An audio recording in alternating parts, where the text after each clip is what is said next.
since you mentioned elections already, that's the other thing that's preoccupying the country, of course. And we know that OCTA has started dabbling in politics as well. You're into surveys.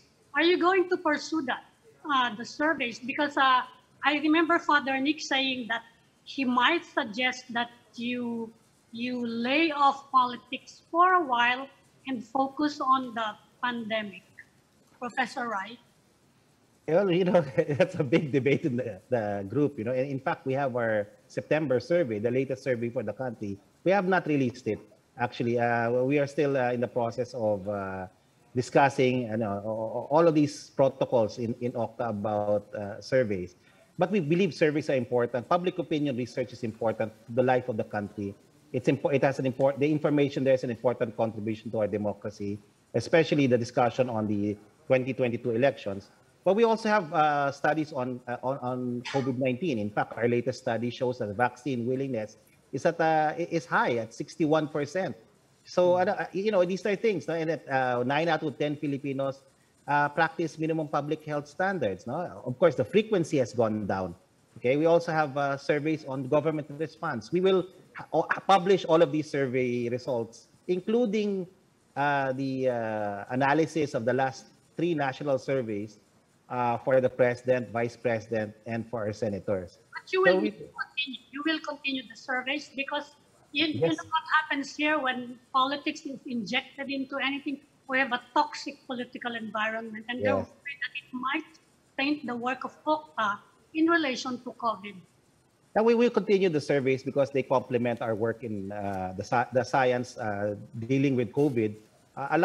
Majority of our own probes are really on COVID-19, and so we will continue the surveys. We will continue providing access to the public as far as our survey results. Everything will continue as it is as an independent scientific or as an independent research organization. It's our right. It's also our social responsibility as social scientists, to provide that information. The information we provide, whether it's in COVID-19 or the public opinion research, empowers people with information, empowers them so that they can make good decisions as citizens. And that's all that OCTA wants. Yeah. And that's all that OCTA wants to contribute to the discourse. Are you not concerned that once OCTA is associated with political surveys as well, that also taints? I mean, even if you say that there's a wall between these different surveys and each survey is proceeding independent of each other, mission and all of that, that's fine. But doesn't that put at risk your surveys and your studies and recommendations and data purely on the COVID side?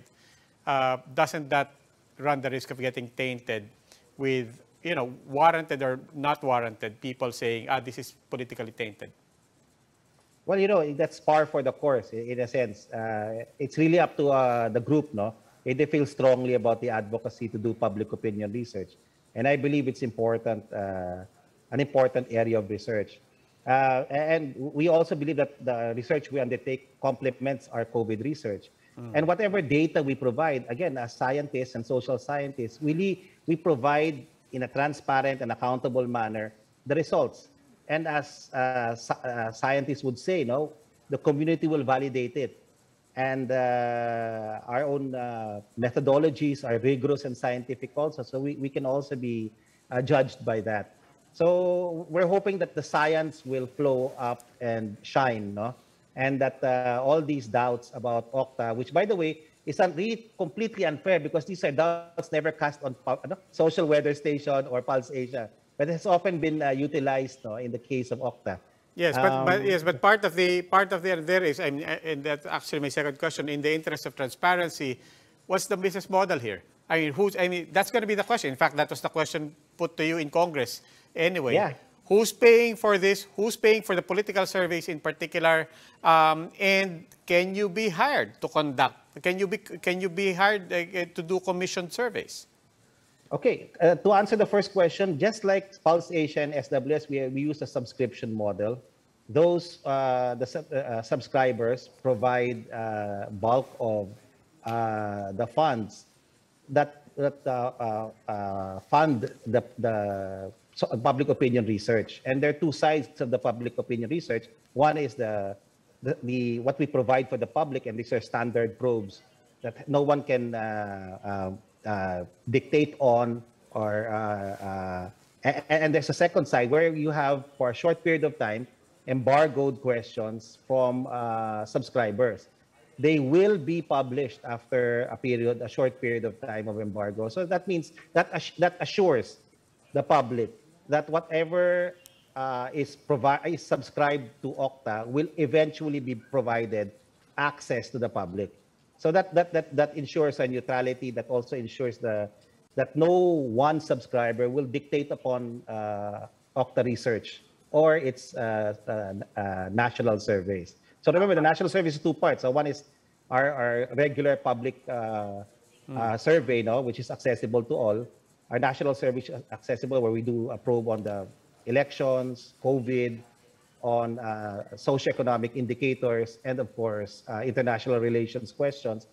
And then there's the part where subscribers who ask sensitive questions, pay for their own questions, and for a short period of time, these questions are embargoed, but eventually we provided access to the public after the embargo. Just to illustrate how your political surveys might affect your pandemic surveys. Halimbawa, because the pandemic response is going to be a major issue in the elections. Paano yung mga lumalabas na mga COVID surveys nyo, mga improving yung perception, and all these groups ranged against the administration will say, ay, pinagawa yan ng administrasyon para gumanda yung nila sa voters. I'm just citing this. It's highly possible, Alam niyo naman. It's very possible. It's true.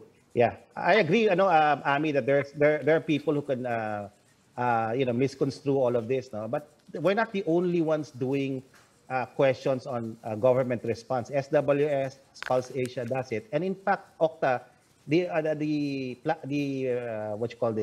strategy of OCTA is really not to do surveys together with Pulse and SWS. We do it the month after, so we're like a validating survey in that sense. So our contribution is to provide information for on a longitudinal way of looking at things. So while Pulse and SWS have their own schedule for doing surveys, we do it after, and so you can validate our surveys with what's being produced also by these other survey companies. The important thing is that we do it in a scientific, rigorous manner, and following all accepted methodologies for doing scientific surveys. And again, we're open to validating our methods.